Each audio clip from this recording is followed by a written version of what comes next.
In developing exhibits, one has to not only come up with the idea or theme for the exhibit, but one must also include the interpretation. How is one going to say what one wants to say, and that the public will understand what you're saying?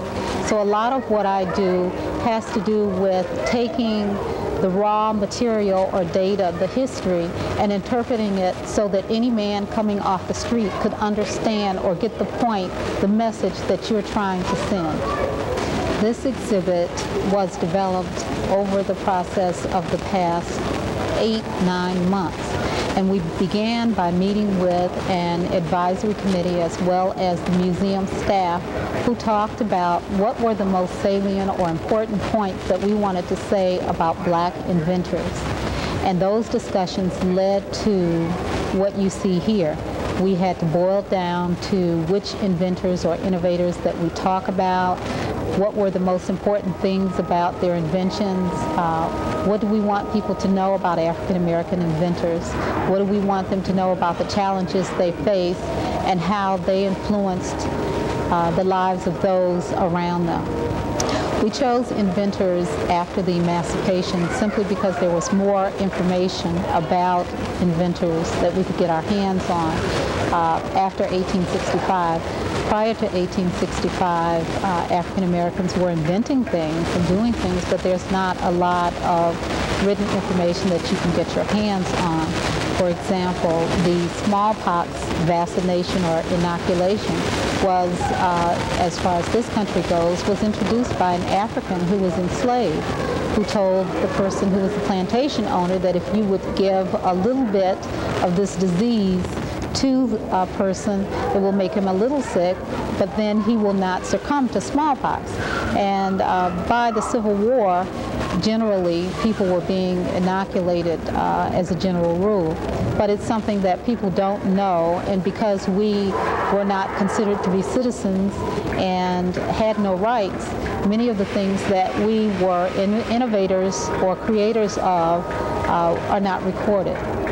We selected Garrett Morgan because of his contributions were very interesting, and I think it was challenging in that here's a man who we basically know him for the traffic light. He invented the forerunner of the everyday common traffic light, but he also was the inventor of a form of the gas mask.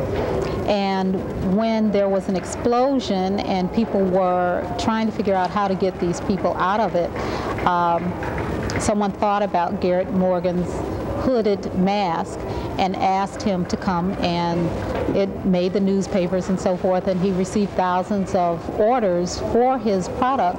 But then when people realized that he was an African American, they actually began to withdraw their orders. And so even though he had a product that was superior, racism prevented him from being as successful as he probably could have been. Madam C.J. Walker was the first female millionaire in the United States. Not black female, the first female millionaire in the United States. And her business came to her as in a dream or a vision. Black women or African American women often would do all kinds of things to beautify their hair, and so she began to lose her hair because of the harsh treatment. And in a dream, she came up with a formula to help her hair to grow, and it grew back longer and thicker than it ever had been before. And she began to market this product, and that's how she became a millionaire. Everyone knows of George Washington Carver, but we chose George Washington Carver not only because of his familiarity, but I think that now we can recognize that George Washington Carver was in fact a visionary. He was ahead of his time. Here was a man who back in the 20s and 30s was talking about conservation of the soil, replenishing the soil, who was concerned about toxicity of the soil. Now we're beginning to realize that if you use pesticides and so forth, that it has an impact on the environment. George Washington Carver knew that years and years ago. Here was a man who was the first person to introduce the idea of a tariff on imported products. He introduced the idea of a tariff on peanuts. And here now we're beginning to look at NAFTA and so forth. We're beginning to realize that we have to deal with those types of issues. So Carver really was an innovator as well as a visionary. He was far ahead of his time. And so we wanted to highlight that when we look at some of the inventors that all of us are familiar with, but looking at them in new ways. Elijah McCoy, all of us have been familiar with, most of us have said, I want the real McCoy. And that actually came from, as a result of this inventor. He came up with a lubricating cup that was far superior to anything that had been used up until that point. Of course, when trains move, there's friction, and the cups had to be, the oil needed to be applied to the parts that there was friction. And there was a great deal of danger because of the heat and so forth. And when he invented this lubricating cup, it was very, very, very good. It was the best. However, several other people made lubricating cups also. So the distinction was, I want the real McCoy. People generally began to come in and to say, oh no, I want the best, the real McCoy. And so now, today, even we say, I want the real McCoy when we say, I want the best. Mary McLeod Bethune is not an inventor, but she was a social innovator. I mean, here was a woman who looked for ways of helping African American people through ways that we hadn't generally used. She used her resources to begin a school. She used her talents to teach, to reach back and help others. And today, in Omaha, I understand that there's still a council of Negro women that contribute to the community and do community service type of work.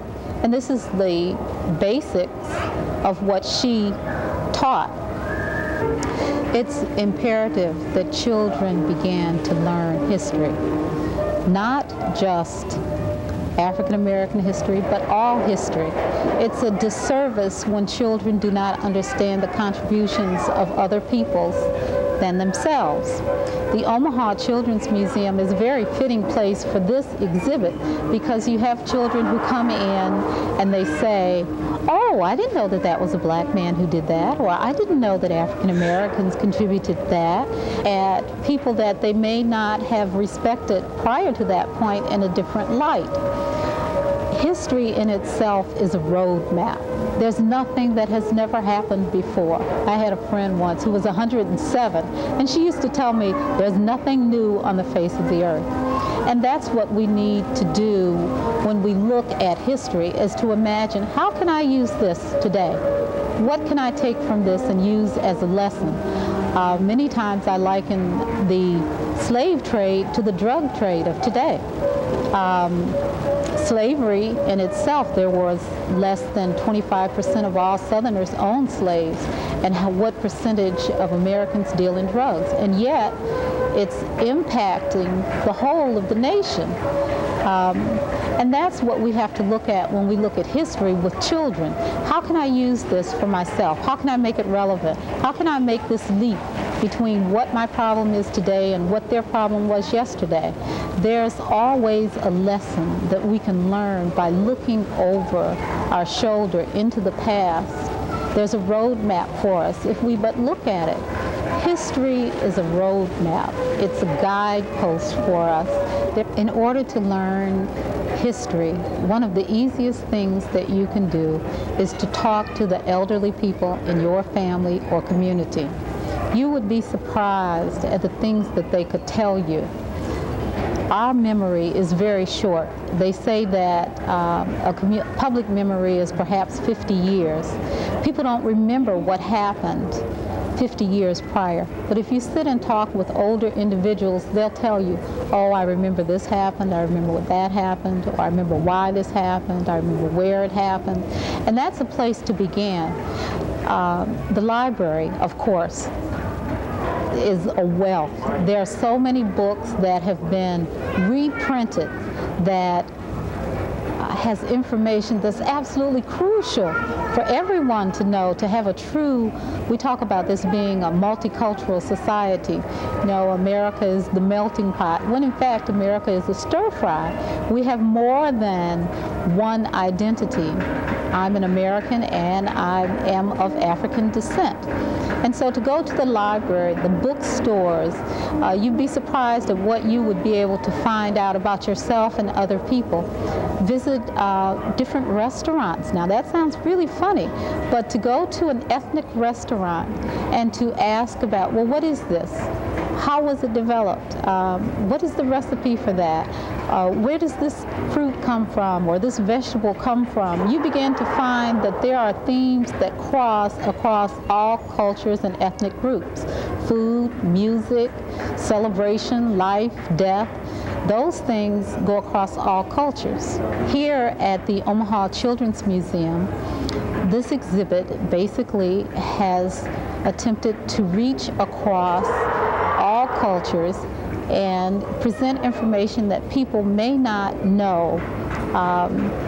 We have attempted in this exhibit to engage children. You will see activity areas where kids can invent things. You will see another area where people can give ideas about how to better serve the community. There's some wonderful, wonderful comic strips here that actually talk about the inventors. And some of the materials that are printed on the walls are actually stories, the stories that these inventors lived. And they're hopefully inspiring to children as well as adults.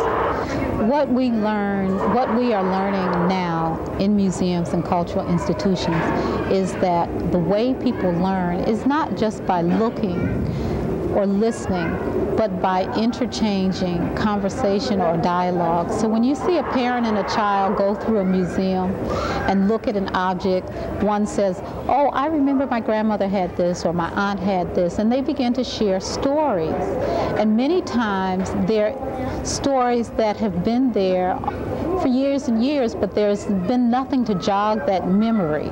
But when you go to a museum and you look at things or you experience things together, you begin to share the stories, the feelings, the history, and you begin to strengthen the bond.